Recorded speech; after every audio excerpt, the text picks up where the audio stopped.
Мен айтарым, бүгін Адахан Кимсенбаевич, орысша айтайыншы, ты мне душу согрел. Ушунчама, ушундай жақшылық қылдың, ушу аталарыбыздың атын шығарғанға. Міне Жүсіп атаның қызы отырады, міне Ленина. Бұл қыз 3 жашында емчекте қалған.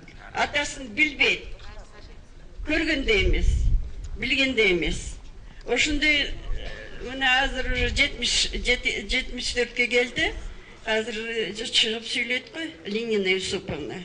Қанша атасын ушунчама жанағы шығарған китептерін жинап, ошоның барын балдар білсе, жаштар білсе, қандай қиыншылықпенен қырғыздарды түптеп, илимді білімді қылып кеткен Жүсіп ата.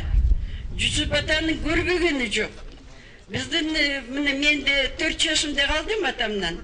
Атамды елестебейм, білбейм. Ошо қазақтар алып кетіп, Қазақстанда чоңойғам. Бүгін көп сөзді айта албайым, бірақ та айтарым. Адахан, чоң еш жасап атасың, балам. Бұл қырғыздарды бүтін Қырғызстан қылып атасың. Ошоға аябай сүйініп атам. Бүтін Қырғызстан болсын. Қырғыздар еш уақытта бөлінбесін. Қырғыздар биік ел. Қырғыздар абдан Құдайдың берген елі деп ойлайым да мен. Құдайдың берген елі қырғыздар.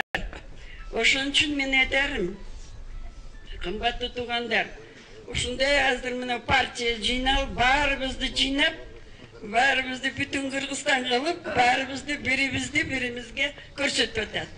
Адахан, сіздің партияға, сіздің өзіңізге жақшылық қалайым, аман болғыла, іштеріңіз жақшы болсын, айнанайын жақшы бала екесін, Құдай берген бала екесін. Саған рахмат.